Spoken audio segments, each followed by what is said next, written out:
লম্বা এবং কি ঘন চুলের জন্য আজই ব্যবহার করুন আমার বানানো এই হিমালয়া হেয়ার অয়েলটা।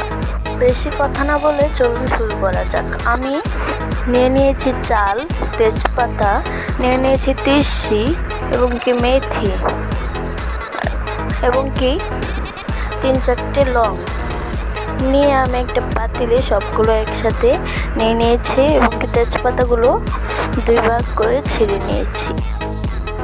এখন আমি চুলোয় বসিয়ে দিয়েছি একদম পাতিল ভরে পানি দিয়ে। এখন শুকিয়ে দেখেন কতটুকু হয়ে গেছে। এখন আমি ঘরে এনে ফেলবো।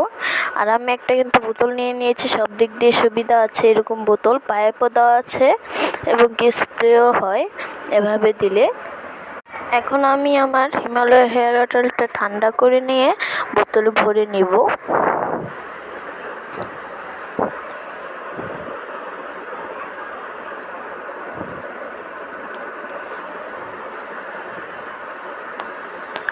আমার ভরাটা হয়ে গেলে দেখুন আমার কিন্তু ভরাটা পুরোপুরি হয়ে গেছে। একবার শুধু বিশ্বাস করে ব্যবহার করে দেখুন।